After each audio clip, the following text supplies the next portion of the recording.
Dog finds an abandoned baby in a box in the sewer, but what happened next will break your heart. The streets of Detroit wore their scars like medals of honor, each crack in the pavement telling a story of survival. In one of these weathered neighborhoods, where hope sometimes felt as scarce as fresh paint on the buildings, lived a stray dog named Buddy. He wasn't just any street dog. The neighbors knew him for his exceptional intelligence and unwavering loyalty, though no one could claim him as their own. He belonged to the streets, or so everyone thought, until that fateful autumn morning. If this story caught your interest, don't forget to subscribe to our channel and give it a like. Let us know which city you're watching us from. Stay tuned. The day began like any other, with Buddy making his usual rounds through the neighborhood. The crisp morning air carried the scent of fallen leaves and something else, something that made his ears perk up and his nose twitch with curiosity. Following his instincts, he found himself near an old drainage system where the unusual scent grew stronger. There, partially hidden in the shadows, lay a box. Buddy approached cautiously, his keen senses alert to every detail. The box wasn't properly sealed, and as he drew closer, the sound of soft whimpering reached his ears. Without hesitation, he grabbed the edge of the box with his teeth and began to pull, his determination growing with each step. Inside, wrapped in a blanket that had seen better days, lay a baby, small and vulnerable but very much alive. Buddy's protective instincts kicked in immediately. He knew exactly where to take this precious cargo. To the only person in the neighborhood who had always shown him kindness, even when she had little to give herself. Maggie Thompson lived alone in a modest house that, like everything else in the neighborhood, had seen better days. At 72, she spent most of her days tending to her small garden and watching the world go by from her front porch. Widowed and childless, she found solace in the occasional visits from Buddy, who would sometimes stop by her house for a pat on the head and whatever scraps she could spare. When Buddy arrived at her door that morning, dragging the box with careful determination, Maggie's heart nearly stopped. Her arthritis-stiffened fingers trembled as she opened the box, and when she saw the baby inside, years seemed to melt away from her face. Without a moment's hesitation, she scooped up the infant, her nurturing instincts taking over. "Oh, you poor little angel," she whispered, cradling the baby close to her chest. "Let's get you warmed up and fed." She named him Nathan, a strong name for a child who had already shown such resilience. The next few days passed in a blur of sleepless nights and worried days. Maggie knew she should contact the authorities, but something held her back. Maybe it was the way Nathan's tiny fingers wrapped around hers, or how his eyes seemed to light up when she sang him old lullabies. Whatever the reason, she found herself caught between what society expected her to do and what her heart was telling her was right. When she finally worked up the courage to visit social services, the reception was exactly as she'd feared. The social worker, a young woman with tired eyes and an overflowing desk, looked at Maggie with barely concealed skepticism. "Mrs. Thompson, you understand that we can't just let anyone keep a baby they've found," the social worker explained, her tone suggesting she was talking to a child rather than a woman who had lived through 7 decades of life's ups and downs. "I'm not just anyone," Maggie responded, her voice steady despite her racing heart. "I've raised children, not my own, but I was a teacher for 40 years. I know what I'm doing." But the bureaucratic wheels turned slowly, and with each passing day, Maggie's attachment to Nathan grew stronger. The neighbors, who had barely acknowledged her existence before, now stopped to peer through her fence, their whispers carrying on the wind. Some expressed concern, others suspicion, but Maggie paid them no mind. She was too busy creating a home for Nathan, transforming her quiet house into a sanctuary for this unexpected blessing. Buddy, meanwhile, had appointed himself Nathan's guardian. He would spend hours lying beside the makeshift crib Maggie had set up, his ears constantly alert to any unusual sounds. Sometimes he would suddenly stand at attention, his hackles raised at passing cars that slowed too much near the house, or at strangers who lingered too long by the fence. As autumn deepened into winter, Maggie noticed changes in her neighborhood. People who had never given her a second glance now watched her house with intense interest. Some would slow their walks past her house, trying to catch a glimpse through the windows. Others would cross the street to avoid passing directly in front of her property, as if her house had become marked with some invisible warning sign. What Maggie didn't know was that her simple act of kindness had set in motion a chain of events that would soon challenge everything she thought she knew about family, loyalty, and the true meaning of protection. As she rocked Nathan to sleep each night, singing soft lullabies that she thought she'd never have the chance to share, she remained unaware that forces beyond her understanding were already gathering, preparing to test the depths of her commitment to this child who had so unexpectedly become the center of her world. The winter wind whistled through Detroit's streets as Maggie carefully organized Nathan's belongings in her modest living room. The past few weeks had transformed her quiet home into a sanctuary of hope, filled with baby clothes donated by sympathetic neighbors and toys she'd carefully selected from second-hand stores. As she folded a tiny blanket, her attention was drawn to Buddy's sudden alert posture by the window. Outside, an elegantly dressed woman stood at the corner, her designer coat a stark contrast to the neighborhood's worn facades. She moved from house to house, engaging in brief conversations with residents, her perfectly manicured hands gesturing with controlled urgency. Even from a distance, Maggie could sense something unsettling about her presence. "Have you seen a missing baby?" The woman's voice carried across the street as she approached another neighbor. "A very special child who was misplaced recently." Her choice of words sent a chill down Maggie's spine. Buddy's low growl confirmed Maggie's growing unease.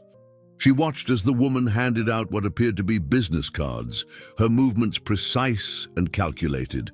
The stranger's story seemed rehearsed, lacking the genuine desperation one would expect from someone searching for a lost child. That evening, as Nathan slept peacefully in his crib, Maggie decided to examine the box that had brought him into her life more carefully. In a hidden corner, she discovered something that made her heart race. An old cell phone, its screen cracked but still functional. With trembling fingers, she managed to power it on. The phone's contents painted a picture that both fascinated and frightened her. Among the mysterious text messages, she found photos of an opulent mansion with manicured gardens and marble fountains. One particular image showed a family gathering, their expressions tense despite their obvious wealth. These weren't casual snapshots. They were glimpses into a world of privilege and power that seemed to hold dark secrets. As Maggie scrolled through the phone's contents, a text message caught her eye. "The situation must be handled discreetly. The family's reputation cannot be compromised." The timestamp matched the day before she found Nathan. The next morning brought another unexpected visitor. A sleek black car pulled up outside her house, its tinted windows reflecting the weak winter sunlight. A man in an expensive suit emerged, his presence immediately setting Buddy on edge. The dog's protective instincts kicked in as he positioned himself between the front door and Nathan's room. The knock, when it came, was crisp and authoritative. Maggie opened the door to find a distinguished-looking lawyer, his silver hair and gold-rimmed glasses speaking of wealth and influence. "Mrs. Thompson," he began, his voice smooth as polished marble, "I represent a family of considerable standing in our community. They've taken a special interest in your current situation." Inside, he settled into her worn armchair as if it were a throne, barely concealing his disdain for her humble surroundings. "My clients are prepared to be quite generous," he continued, removing an envelope from his leather briefcase. "They understand that you've become attached to the child, but surely you can appreciate that he belongs with his true family." The amount he mentioned made Maggie's head spin, enough to live comfortably for the rest of her life, to move somewhere warmer, somewhere easier. But there was something in his tone, a subtle threat beneath the polished veneer, that made her blood run cold. "I appreciate your offer," Maggie replied, her voice steady despite her racing heart. "But Nathan isn't for sale."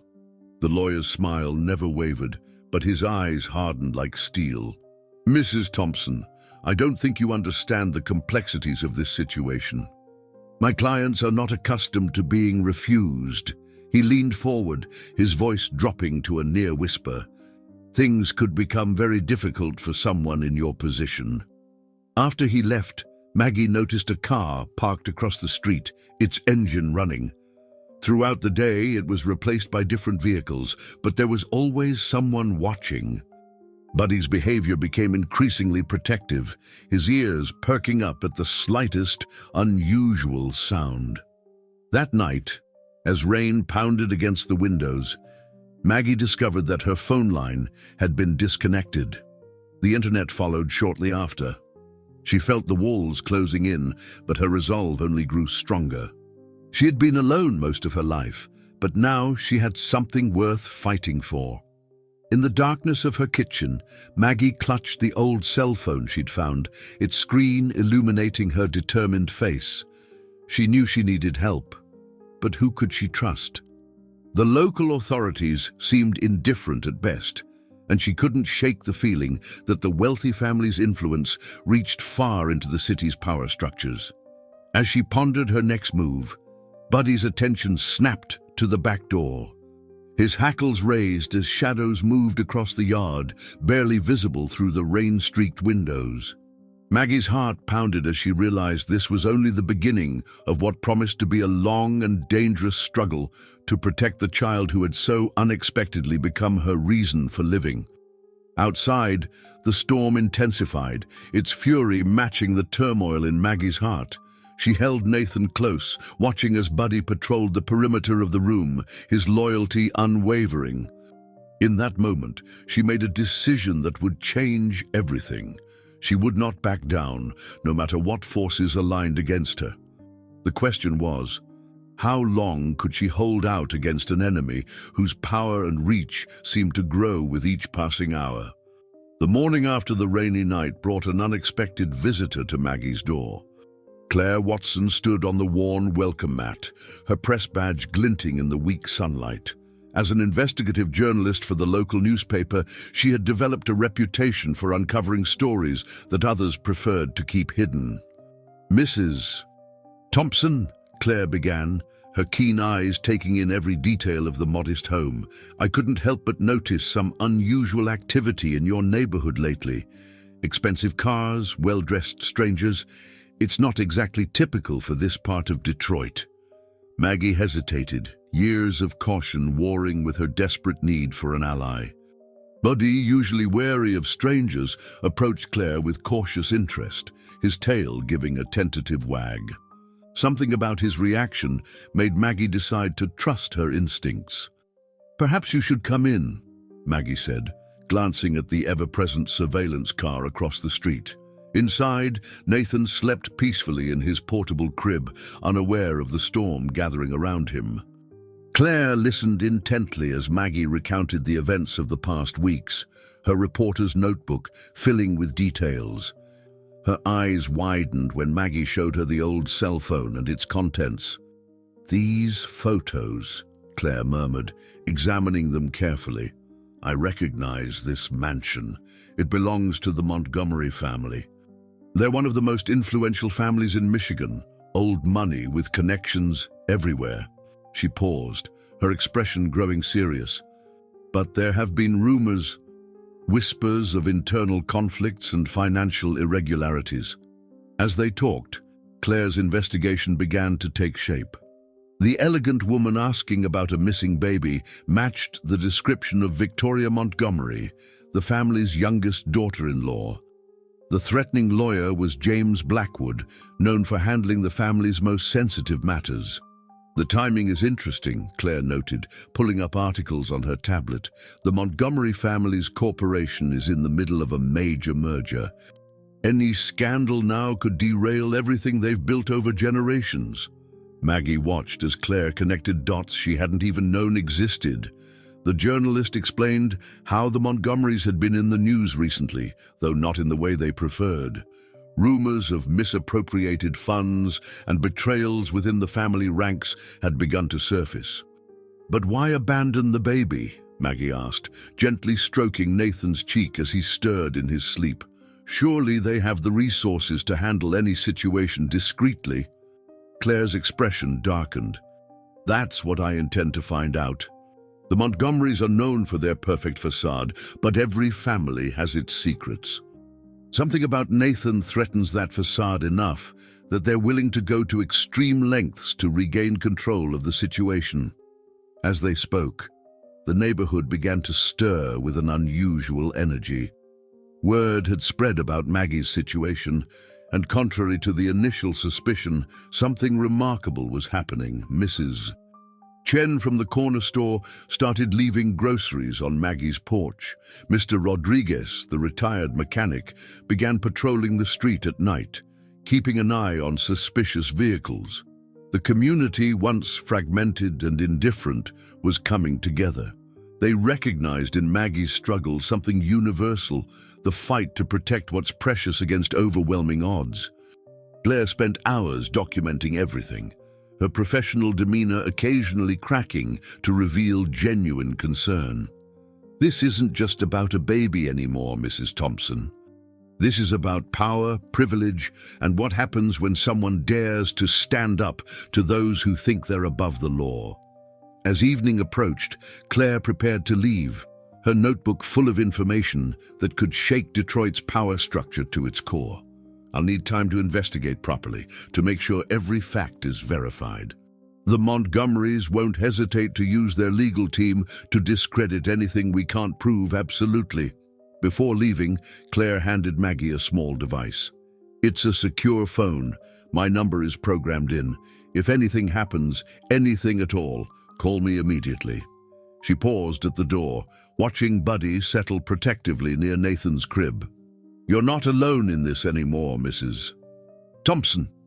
After Claire left, Maggie sat in her favorite chair, watching Nathan sleep while Buddy kept his vigilant watch. The weight of what she was facing pressed heavily on her shoulders, but for the first time since the lawyer's visit, she felt a glimmer of hope. That night, as she prepared Nathan's bottle, Maggie noticed more neighbors than usual walking past her house, their presence a quiet statement of solidarity. Even the suspicious cars that had been monitoring her house kept their distance, perhaps wary of the increased activity in the previously quiet neighborhood. In her small kitchen, Maggie held the secure phone Claire had given her, feeling its weight in her hand. She thought about the Montgomerys in their massive mansion with all their power and influence, and realized that perhaps she had something they didn't, the strength that comes from having nothing left to lose and everything to protect. As she rocked Nathan to sleep that night, Maggie sensed that she was standing on the edge of something much bigger than herself. Claire's investigation would either be her salvation or bring the full force of the Montgomery family's fury down upon them all. The question was, which would come first? Claire Watson sat in her small office at the Detroit Daily Tribune, surrounded by stacks of documents and photographs. The more she dug into the Montgomery family's history, the more complex the web became. On her computer screen, financial reports and newspaper clippings painted a picture of a dynasty struggling to maintain its pristine image. "Mr.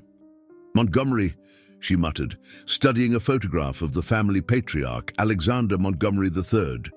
His stern face stared back at her from a charity gala photo, his silver hair and steely eyes projecting authority and control. Behind him stood his family, arranged like perfect chess pieces, but Claire's trained eye caught the tension in their poses. Meanwhile, at Maggie's house, the morning brought new challenges. The secure phone Claire had given her buzzed with a message. "Found something. Need to verify. Stay alert." Maggie clutched the phone tightly, watching Nathan play on his blanket while Buddy maintained his constant vigil. The neighborhood had transformed in subtle ways. What started as occasional supportive gestures had evolved into an informal protection network. Sarah, a college student from 2 doors down, regularly brought her homework to do on Maggie's porch, her presence deterring unwanted visitors. Tom, the UPS driver, changed his route to pass by more frequently, his brown truck a familiar guardian. As Maggie prepared Nathan's lunch, a knock at the door made Buddy's ears perk up. Through the peephole, she saw Mrs. Chen from the corner store, holding her usual grocery delivery. But something was different about her expression. "Miss Maggie," Mrs. Chen whispered after being let in, her eyes darting nervously. "Strange man in my store asking questions about you and baby. Very polite, very well dressed, but something not right. He leave this." She handed over a business card for the Montgomery Family Foundation. The card felt heavy in Maggie's hand, embossed with gold lettering that caught the light. On the back, a handwritten note read, "The situation can still be resolved amicably. Time is running out." Across town, Claire's investigation led her to a former Montgomery family employee. Linda Parker had worked as a housekeeper in the mansion for 20 years before her sudden departure 6 months ago. Meeting in a quiet cafe, Linda's hands trembled as she sipped her coffee. "The family isn't what they appear to be," Linda confided, her voice barely above a whisper. "Especially since young Mrs. Montgomery, Victoria, married into the family. There were always arguments behind closed doors, but lately—" She paused, glancing around nervously. "The old man, Alexander, he controls everything. The money, the business, the family's reputation. Nothing happens without his approval." Claire leaned forward, her recorder discreetly capturing every word. "And Nathan? What do you know about him?" Linda's eyes widened at the name. "So they did name him Nathan," she murmured. "Victoria's baby. She was so happy when she found out, but then—" She stopped abruptly, fear crossing her features. "I've said too much already." Back at Maggie's house, the afternoon sun cast long shadows through the windows. Nathan had just fallen asleep when Buddy suddenly stood alert, his attention fixed on the backyard. Through the kitchen window, Maggie caught a glimpse of someone quickly moving behind her garden shed. Her heart racing, she reached for the secure phone, but before she could dial, it buzzed with an incoming call from Claire. "Maggie, listen carefully." Claire's voice was urgent. "I've found something big. The Montgomery family. There's a split. Victoria, Nathan's mother, she discovered something about the family business, something they're desperate to keep hidden. The baby. He's heir to more than just the family fortune." As Claire spoke, Maggie noticed more movement outside. Buddy's low growl confirmed her fears. Someone was definitely watching the house. The afternoon light caught something metallic in the garden, perhaps a camera lens or binoculars. "The community center," Claire continued. "Can you meet me there in an hour? There's more you need to know, but it's not safe to talk over the phone." The community center was just 3 blocks away, a neutral ground where the neighborhood gathered for events and meetings. Meeting there meant witnesses, safety in numbers. But leaving the house felt dangerous, exposing both her and Nathan to whoever was watching. Maggie looked around her small living room at the life she had built with Nathan over these past weeks. The walls that had once felt lonely now held photos of his first smile, his tiny handprint in clay, precious moments that had given her life new meaning. On the floor, Buddy paced anxiously, sensing her distress. She had to make a decision. Claire's investigation was clearly uncovering truths that the Montgomerys wanted to keep buried. The question wasn't just about keeping Nathan safe anymore. It was about exposing a powerful family's secrets and standing up to those who believed their wealth put them above the law. As she packed Nathan's diaper bag, preparing for what might be the most important meeting of their lives, Maggie couldn't shake the feeling that they were approaching a turning point. The truth about Nathan's heritage and the circumstances that led to his abandonment was finally within reach, but at what cost? The community center's fluorescent lights buzzed overhead as Maggie sat in the empty meeting room, Nathan sleeping peacefully in his carrier. Buddy lay at her feet, his body tense and alert. The walk there had been nerve-wracking, but her neighbors had seemingly materialized along the route. Mrs. Rodriguez watering her plants, Mr. Collins fixing his car, Sarah coincidentally jogging past, creating an informal escort. Claire burst through the door, her face flushed with excitement and concern. She carried a thick manila envelope and her laptop, setting them on the table with trembling hands. "What I'm about to show you changes everything," she said, pulling out documents and photographs. Victoria Montgomery, Claire began, spreading out several photos, was more than just a society wife. She was a financial analyst before her marriage, and she noticed discrepancies in the family's charitable foundation. The photos showed a beautiful young woman at various social events, her smile never quite reaching her eyes. "The Montgomery Family Foundation claims to support children's causes worldwide," Claire continued, pulling up spreadsheets on her laptop. But Victoria found evidence that significant amounts of money were being diverted. When she confronted Alexander Montgomery, her father-in-law, about it, a noise in the hallway made them both freeze. Buddy's ears perked up, but he remained quiet, suggesting it was probably just the janitor. Still, Claire lowered her voice before continuing. "Alexander Montgomery rules his family like a corporate board. Every decision, every move must serve the family's interests, and more importantly, his interests. Victoria's pregnancy wasn't planned, but initially it was celebrated. Until she started asking questions." Maggie looked down at Nathan, sleeping innocently, "so they tried to silence her by taking her baby." Claire shook her head. "It's more complicated. Victoria disappeared 3 days before Nathan was found. The family claims she's at a private wellness retreat in Switzerland, but my sources say no one has heard from her directly. The last record of her in the country is security footage from the family estate, showing her leaving in a hurry late at night." The implications made Maggie's blood run cold. "Do you think she—" "I think," Claire interrupted carefully, "that Victoria left Nathan where she knew he would be found, to protect him. She must have known that once the baby was born, Alexander would have complete control over both of them. The family's influence means they could easily gain legal custody, and Victoria would lose any leverage she had." Outside, the sun was setting, casting long shadows through the community center's windows. The neighborhood children's laughter drifted in from the playground, a stark contrast to the weight of the conversation inside. "There's more," Claire said, pulling out another document. "The Foundation's biggest project is a chain of children's hospitals across the country. On paper, they're doing groundbreaking research. But Victoria found evidence suggesting they're using the hospitals as a front for massive tax evasion and fund misappropriation.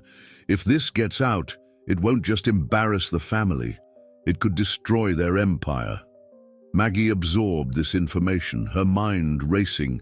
And Nathan, how does he fit into all this? As Victoria's son, he's not just Alexander's grandson, he's a legal heir to the Montgomery fortune. More importantly, if Victoria left evidence of what she discovered, Nathan's existence could prevent the family from simply making her disappear from public record. As long as her son exists, there's a paper trail they can't erase. The weight of this revelation settled over them like a heavy blanket. What had started as a simple act of kindness, saving an abandoned baby, had evolved into something far more complex and dangerous. A text message lit up Claire's phone. "Story approved for tomorrow's edition. Front page." She showed it to Maggie, her expression both triumphant and worried. "Once this hits the morning papers, there's no going back. The Montgomerys will be forced to respond publicly." "What do you think they'll do?" Maggie asked, instinctively pulling Nathan's carrier closer. "Best case, They'll try to discredit the story and pressure the paper to retract it. Worst case, Claire paused, choosing her words carefully. They might decide that dealing with a scandal is preferable to having their financial dealings exposed. As if on cue, Buddy stood up, his attention fixed on the community center's entrance. Through the glass doors, they could see several expensive cars pulling into the parking lot. "We need to get you somewhere safe," Claire said, quickly gathering her documents. "I have a friend who runs a women's shelter. They have experience dealing with powerful families trying to locate people." But Maggie stood her ground, an unexpected calm settling over her. "No," she said firmly. "I'm tired of running, of hiding. Nathan deserves better than a life in the shadows. If your story's coming out tomorrow, let it come. Let them try to explain themselves to the world." The approaching footsteps in the hallway grew louder. Buddy positioned himself between the door and Nathan's carrier, his protective instinct unwavering. Maggie and Claire shared a look of determination, knowing that the next few moments would set in motion events that would change all their lives forever. The community center's double doors swung open, revealing Alexander Montgomery himself, flanked by his lawyer James Blackwood and several other suits. The elderly patriarch moved with the confidence of someone accustomed to having his every command obeyed, his expensive shoes clicking against the linoleum floor. Buddy's low growl was the only sound in the room as Alexander approached, his steel-grey eyes taking in the scene. The elderly woman protecting a baby carrier, the journalist with her scattered documents, and the loyal dog standing guard. For a moment, something flickered across his face, an emotion that might have been respect, or perhaps just surprise. "Mrs. Thompson," Alexander spoke, his voice cultured and controlled. "I believe we've allowed this situation to become unnecessarily complicated." He pulled out a chair and sat down, ignoring Claire's presence entirely. "I'm here to resolve this matter personally." Before he could continue, the community center's doors opened again. Mrs. Chen walked in, followed by Mr. Rodriguez, Sarah, the college student, and several other neighbors. They filed in silently, lining the walls of the meeting room, their presence a clear statement of solidarity. "This is a private matter," Blackwood began, but Alexander raised a hand to silence him. "My granddaughter-in-law, Victoria," Alexander continued, his eyes fixed on Maggie, "is a troubled young woman. She became obsessed with conspiracy theories about our family's charitable work. When she discovered she was pregnant, her mental state deteriorated further." Claire couldn't contain herself. "Is that why there's no record of her actually checking into any wellness retreat in Switzerland? Or why the last footage of her shows her running from your estate in terror?" Alexander's composed facade cracked slightly. "Ms. Watson, I presume? Your reputation for sensationalized journalism precedes you. Whatever story you think you've uncovered, we have the proof," Claire interrupted, her laptop screen displaying spreadsheets and bank transfers. "Victoria found it all. The misappropriated funds, the fake charitable projects, the tax fraud. She didn't have conspiracy theories. She had facts." The room grew tenser as more neighbors quietly entered, drawn by the unusual gathering. The community center, usually empty at this hour, was filling with witnesses. Alexander's security team shifted uncomfortably, outnumbered by ordinary citizens armed with nothing but their presence and their phones, many of which were quietly recording. "What you're suggesting is absurd," Blackwood interjected. "The Montgomery Family Foundation has an impeccable reputation." "Had," Claire corrected. "The story's already filed for tomorrow's paper. Digital version goes live at midnight, including Victoria's own records and testimony." This caught Alexander's attention. "Testimony?" Claire smiled. "Victoria may be in hiding, but she's not silent. She left a trail of evidence, including recorded conversations and documented transfers." "Did you really think she wouldn't protect herself?" Alexander Montgomery sat back, his expression unreadable. The power dynamic in the room had shifted, and for perhaps the first time in his life, he wasn't in complete control of the situation. Maggie, who had remained quiet, finally spoke. "Where is she? Where's Nathan's mother?" "Safe," Claire answered before Alexander could respond, "and watching everything that's happening here, every move the family makes. It's all being documented." The community center had grown crowded now, with more neighbors arriving. Some brought food, others chairs, transforming the confrontation into something approaching a community meeting. The sight was remarkable. Elderly residents sharing space with young families, small business owners standing shoulder to shoulder with students, all united in support of Maggie and Nathan. Alexander surveyed the room, his tactical mind assessing the situation. The story was going to break, regardless of his actions here. His carefully constructed public image was about to shatter, and his only choice was how to handle the fall. "Perhaps," he said slowly, "we've approached this situation incorrectly." He straightened his tie, a nervous gesture that seemed startlingly human. "Mrs. Thompson, would you be willing to discuss a compromise? One that ensures Nathan's well-being while protecting certain family interests?"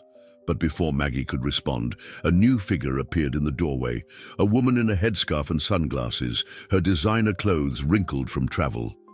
The room fell silent as Victoria Montgomery removed her disguise, her presence commanding attention not through power or wealth, but through sheer determination. "No more compromises, Alexander," she said, her voice strong despite her visible exhaustion. "No more deals. No more threats." She moved to stand beside Maggie and Nathan, completing a circle of protection that included Buddy, Claire, and the entire neighborhood. The moment hung in the air, heavy with possibility.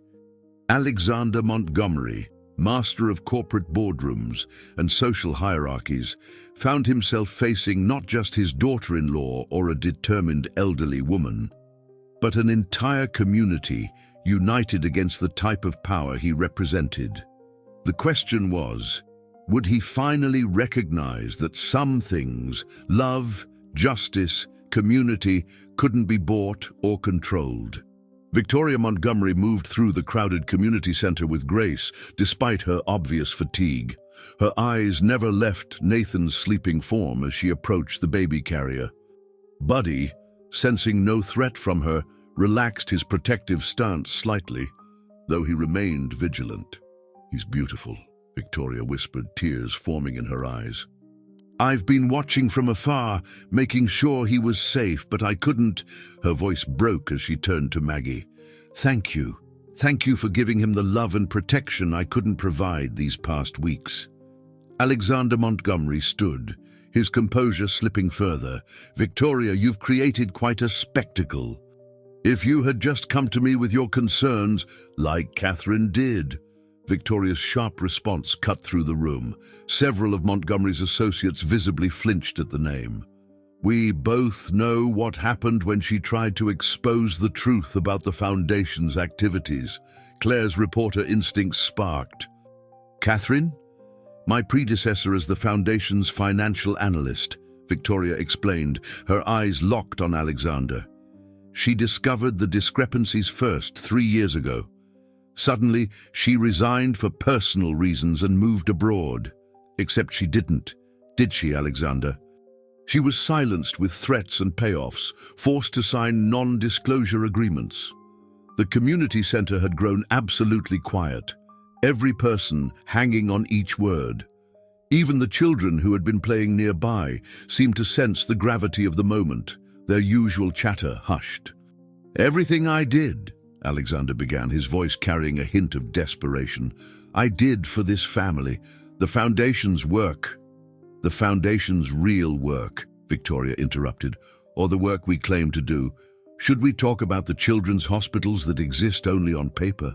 The research grants that funnel money into offshore accounts? Or perhaps the charitable donations that somehow never reach their intended recipients?" Mrs. Chen stepped forward, her usual timidity replaced by determination. "My grandson," she said, her accented English clear and strong.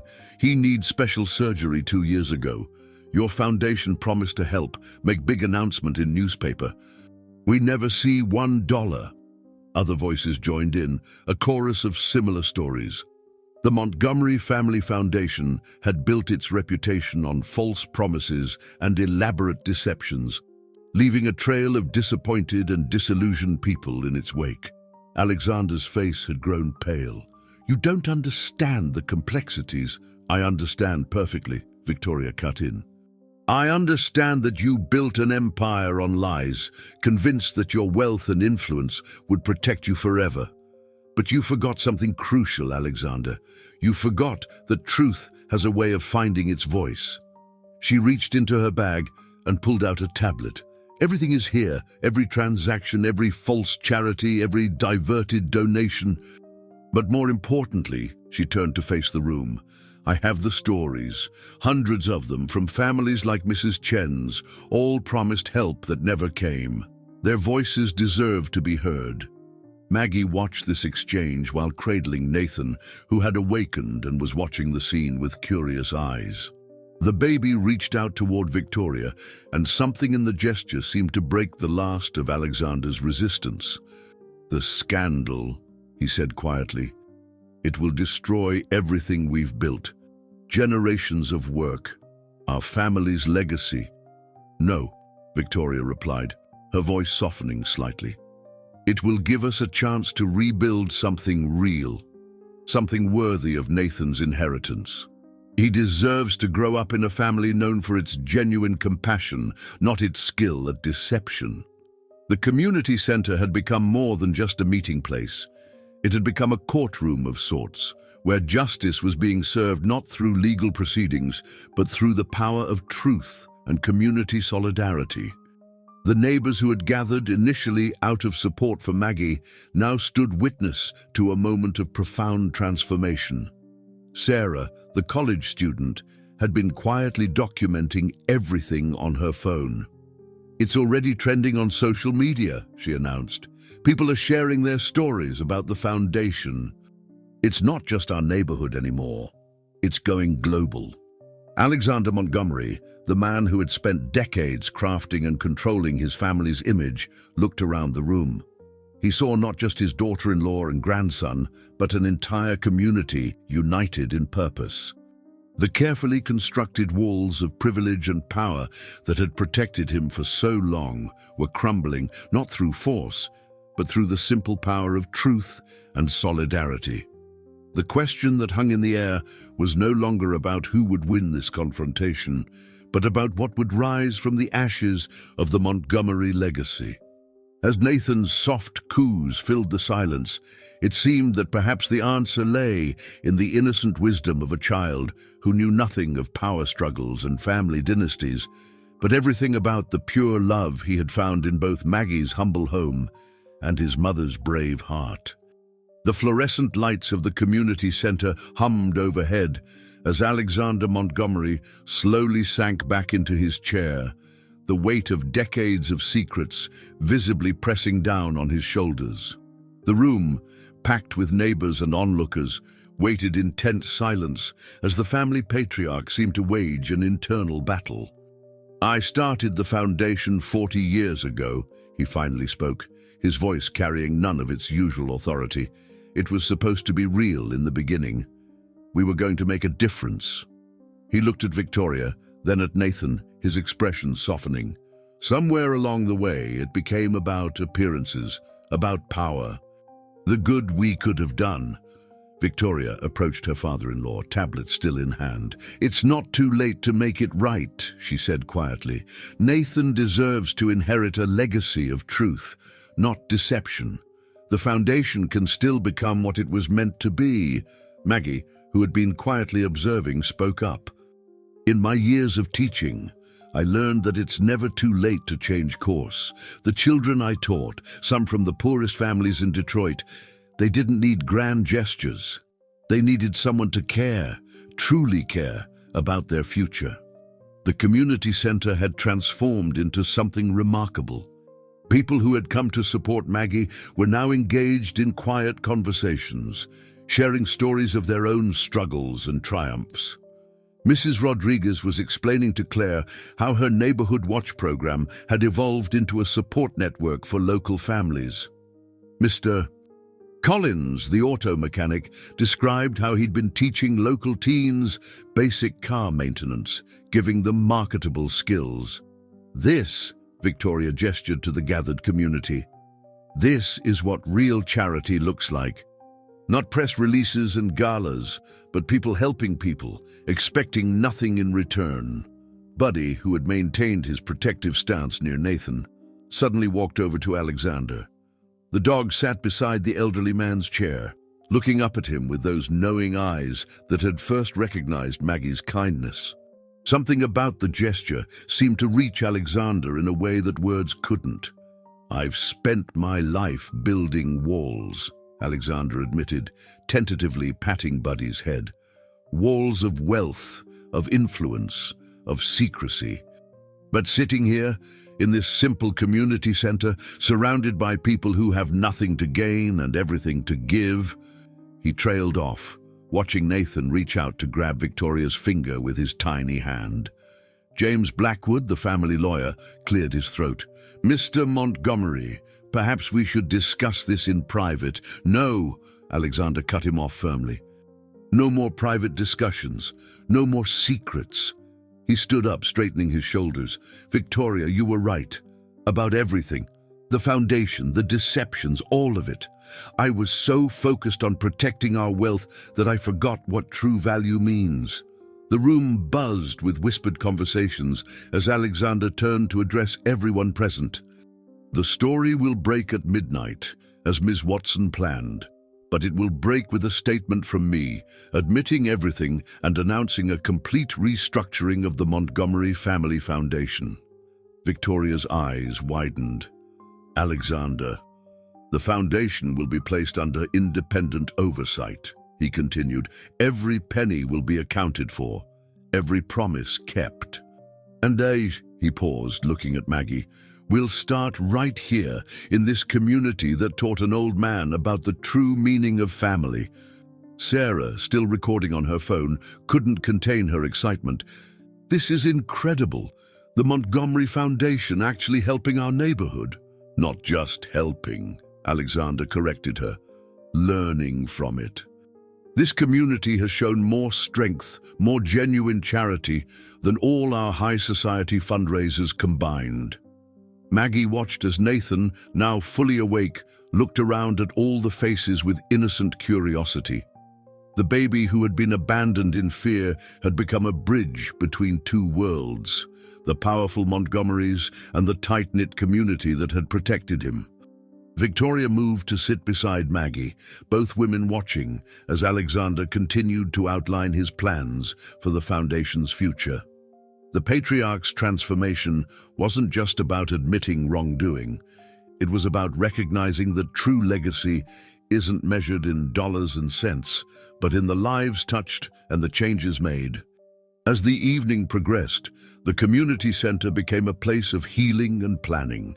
People shared ideas for local improvement projects, while Alexander listened with genuine interest. The walls that had separated the wealthy Montgomerys from the reality of ordinary lives were crumbling, replaced by bridges of understanding and cooperation. But amidst all the activity, questions still remained. How would the public react to the Montgomery revelations? What would this mean for Victoria's future with her son?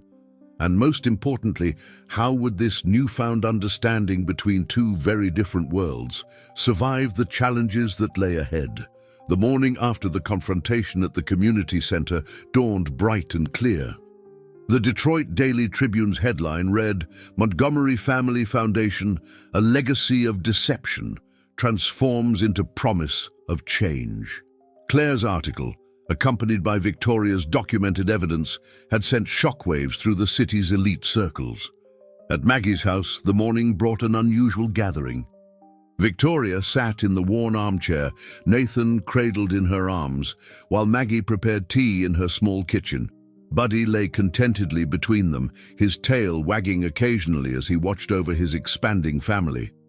"I never thought I'd say this," Victoria admitted, gently stroking Nathan's cheek, "but this house feels more like home than the mansion ever did. There's so much love here." Maggie smiled as she set down the tea tray. "A house becomes a home when it's filled with genuine care and affection, something you both will always have here." The doorbell rang, and Buddy's ears perked up, though his relaxed posture suggested the visitor was friendly. Alexander Montgomery stood on the porch, looking different from the imposing figure of yesterday. He'd traded his usual formal suit for a simple sweater and slacks. "I hope I'm not intruding," he said, a hint of uncertainty in his voice. It was perhaps the first time in decades that Alexander Montgomery had asked permission for anything. Inside, he took in the modest surroundings with new eyes. The walls, covered with children's drawings from Maggie's teaching days and now Nathan's first photos, told a story of a life rich in ways his mansion could never match. "The foundation's board has been completely restructured," he announced, accepting a cup of tea. "We've appointed community leaders to oversee our operations. Mrs. Chen has agreed to serve as our local liaison." He paused, looking at Maggie. "And we'd like you to head our new education initiative." Maggie nearly dropped her teacup. "Me? Who better?" Alexander smiled. 40 years of teaching experience, a lifetime of understanding what children and communities really need. We're converting the east wing of the mansion into a community learning center. Your expertise would be invaluable." Victoria watched this exchange while rocking Nathan gently. "The press has been surprisingly supportive," she added. "People appreciate honesty and genuine attempts at change. Several other charitable foundations have reached out, wanting to partner with our new initiatives." Outside, the neighborhood was showing signs of transformation. Work crews were repairing the community center's roof.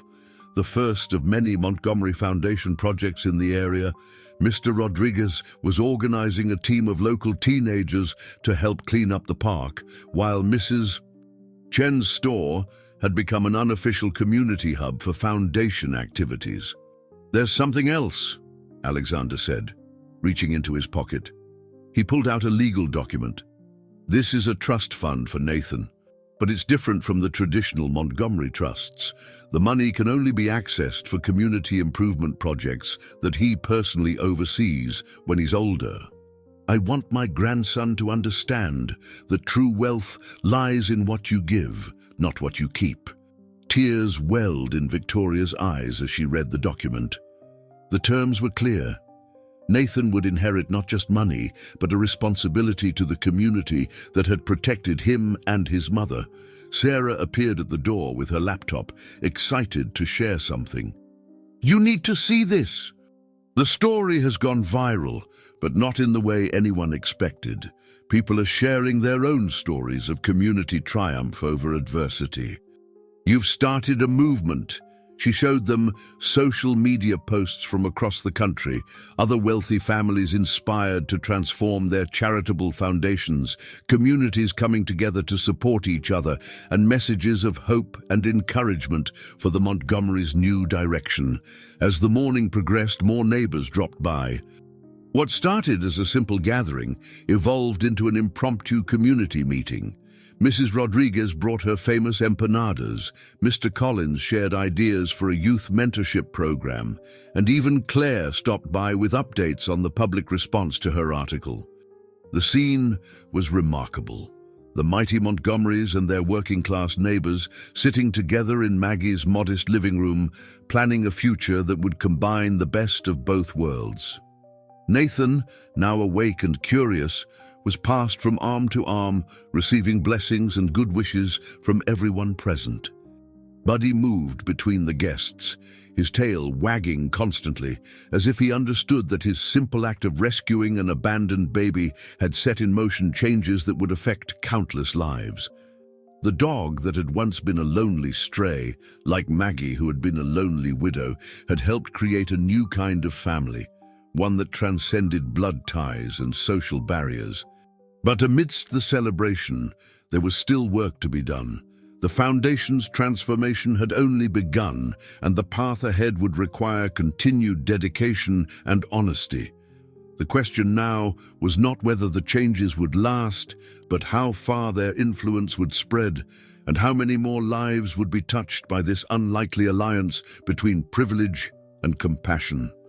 3 months had passed since the dramatic confrontation at the community center, the Montgomery Foundation's learning center, housed in the mansion's transformed East Wing, buzzed with activity. Children's laughter echoed through halls that had once been silent temples to wealth and power, while Maggie's experienced touch was evident in every aspect of the programs. Victoria had moved into a modest house just 2 blocks from Maggie's, choosing to raise Nathan in the community that had protected them both. The mansion, once a symbol of isolation, had become a bridge between different worlds. Alexander, too, had changed, spending more time in the neighborhood than in his corporate offices. "I never expected this," Victoria confessed to Maggie as they watched Nathan playing with other children in the learning center's nursery. Buddy lay nearby, ever watchful, but relaxed. His role as protector now shared with an entire community. "When I first discovered the Foundation's secrets, I thought I was just fighting corruption. I never imagined we'd end up creating something so beautiful." The Learning Center had become a model for similar projects across the country. Claire's follow-up articles documented the transformation, showing how genuine change was possible when wealth and community worked together.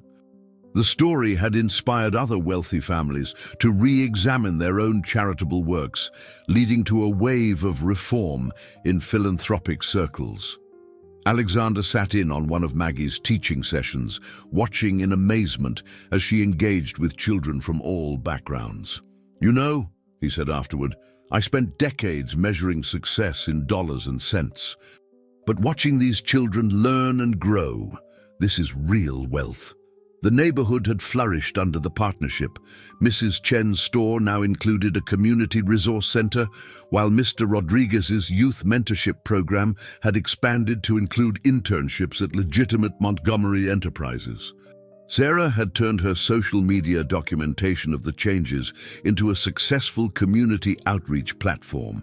One sunny afternoon, as Maggie and Victoria sat on the porch watching Nathan take wobbly steps with Buddy's patient guidance, a sleek car pulled up. James Blackwood, the former Montgomery lawyer, stepped out, looking somewhat out of place in his expensive suit. "Mrs. Thompson," he began, then corrected himself with a smile. "Maggie, the independent audit of the Foundation is complete. Everything is now transparent and accountable." He paused, seeming to struggle with his next words. "I owe you an apology. When I first came here with threats and bribes, I thought I was protecting the family's interests. I didn't understand that sometimes protection means allowing truth to prevail." Inside, the house had changed too. Photos of Nathan now shared space with pictures of community events. A formal portrait of the Montgomery family hung beside candid shots of neighborhood gatherings, creating a visual testament to the bridges that had been built. The Foundation's new board meetings, held in the community center rather than corporate offices, had become a model of inclusive decision-making. Mrs. Chen's practical wisdom often proved more valuable than expensive consultants' advice, while Mr. Collins's understanding of local needs helped direct resources where they would do the most good. Victoria had found her own role, using her financial expertise to ensure the Foundation's work was both effective and transparent. She worked closely with Claire to maintain public accountability, turning the Foundation into a case study of reformed philanthropy. "You know what amazes me most?" Victoria said to Maggie one evening as they watched Alexander reading a bedtime story to Nathan. "We all thought we were fighting over Nathan's inheritance, but the real inheritance was this: this community, these relationships, this way of living that values people over power. The transformation hadn't been without challenges. Some of the old guard in Detroit's elite circles had resisted the changes, uncomfortable with the new transparency and community involvement. But the results spoke for themselves. Measurable improvements in education, healthcare, and community development that went beyond mere statistics to touch individual lives. Buddy, who had started it all with his discovery of a baby in need, had become something of a local celebrity. Children would stop to pet him on his daily walks, and his story had inspired a foundation program that supported animal rescue efforts alongside community development. As the sun set over Detroit, casting long shadows across the neighborhood's renewed streets, Maggie reflected on how one small act of kindness had rippled outward, creating waves of positive change. The mighty Montgomerys had learned the true meaning of family and community, while a modest neighborhood had discovered its own power to effect change. But perhaps the most profound transformation was in how they all viewed wealth and success. In Nathan's innocent eyes, there was no distinction between the golden retrievers in children's books and the loyal mutt who had saved him. No difference between his grandfather's expensive sweaters and Mr. Rodriguez's worn work clothes. He was growing up in a world where true value lay in the connections between people, not in the contents of their bank accounts. 6 months had passed since the Montgomery Foundation's transformation began. The autumn leaves painted Detroit's streets in warm colors as Maggie prepared for a special celebration at the Learning Center. Nathan's first birthday was approaching, and it had become more than just a family celebration. It was a testament to how far they had all come. Victoria stood in Maggie's kitchen, helping to arrange flowers for the event. "Sometimes I wake up thinking this has all been a dream," she confessed, watching Nathan play with building blocks under Buddy's watchful eye. "A year ago, I was trapped in a world of secrets and fear. Now look at us." The Learning Center had exceeded everyone's expectations. What started as a local education initiative had grown into a comprehensive community development program. Alexander had discovered a new purpose in life, often spending afternoons sharing his business expertise with aspiring entrepreneurs from the neighborhood. "You know what the best part is?" Maggie said, adjusting a bouquet. "It's not just about the programs or the money, it's about dignity. Every person who walks through those doors knows they matter, that their dreams count." The preparation for Nathan's birthday celebration reflected this new reality. Instead of an extravagant party at the mansion, they had chosen to hold it at the community center. Everyone had contributed. Mrs. Chen's famous dumplings would sit alongside Mrs. Rodriguez's empanadas, while Mr. Collins had organized a group of local musicians to perform. Claire arrived early, camera in hand, working on a 1-year follow-up piece about the Foundation's transformation. "The impact has been extraordinary," she explained, showing them her draft. "Other cities are using the Montgomery model now.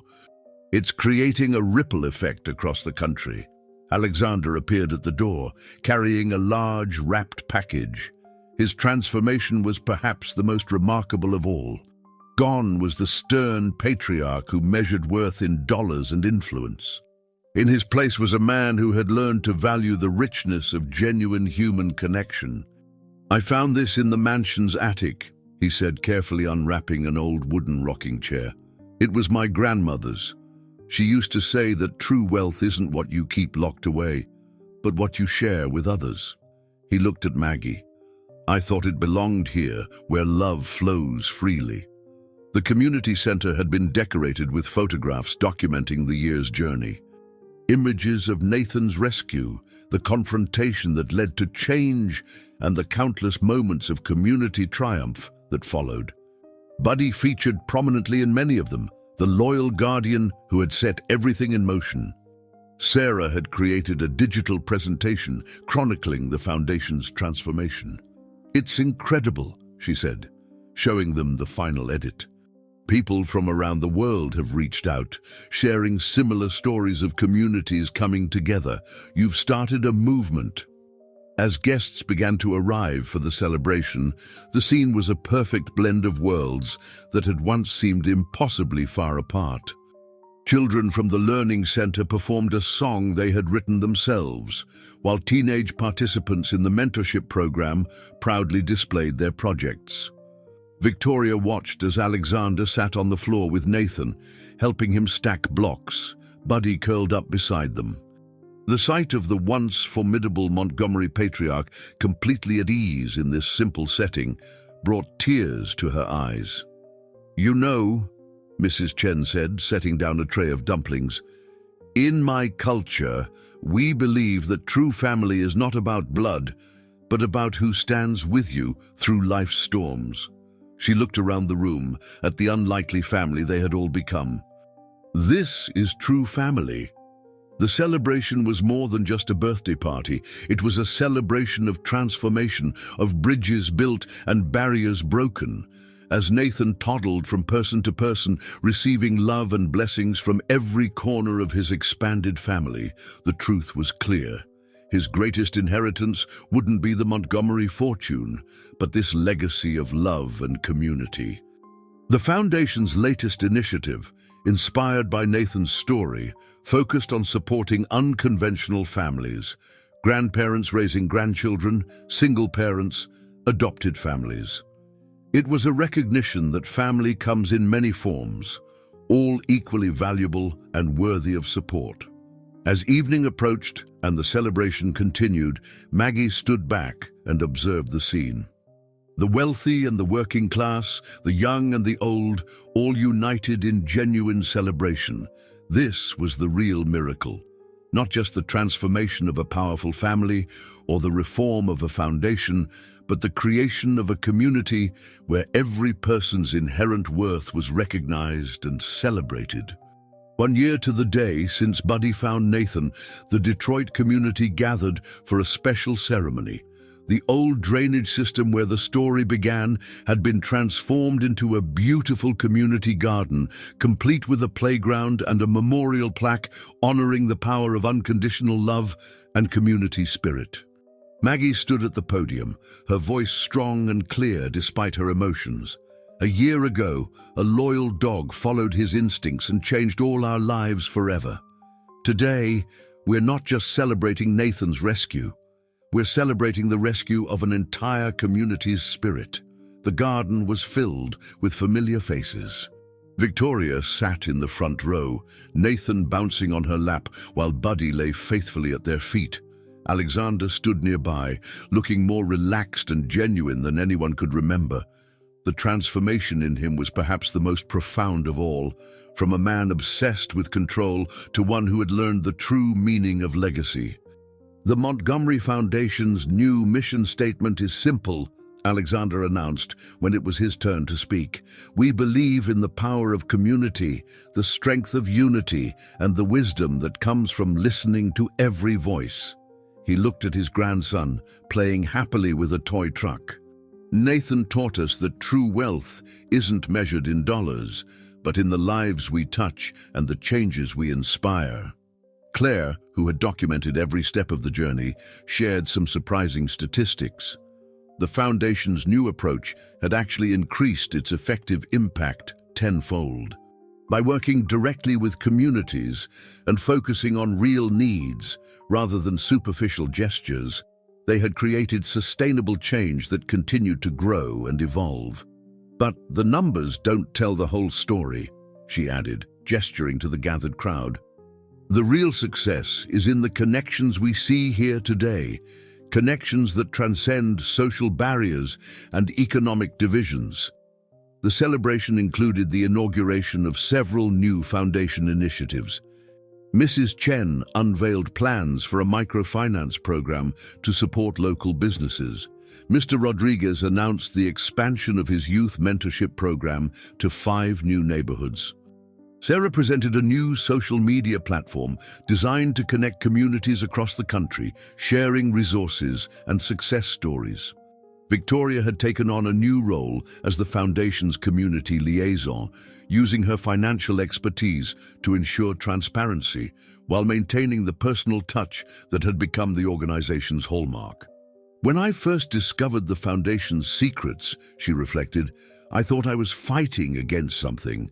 Now I realize I was fighting for something, for Nathan's future, yes, but also for the kind of world I wanted him to inherit." Maggie's Learning Center had become a model for similar programs nationwide. Her approach, combining education with community engagement, had proven so successful that universities were studying it as a new paradigm in community development. As the ceremony concluded, Buddy received a special honor, a collar with a golden tag commemorating his role in bringing everyone together. The once stray dog had become a symbol of the unexpected ways love can transform lives. The garden's centerpiece was a beautiful fountain where the old drainage system had been. Its waters flowed in a circular pattern, representing the continuous flow of giving and receiving that had become the community's hallmark. Children played nearby, their laughter mixing with the sound of flowing water and gentle conversation.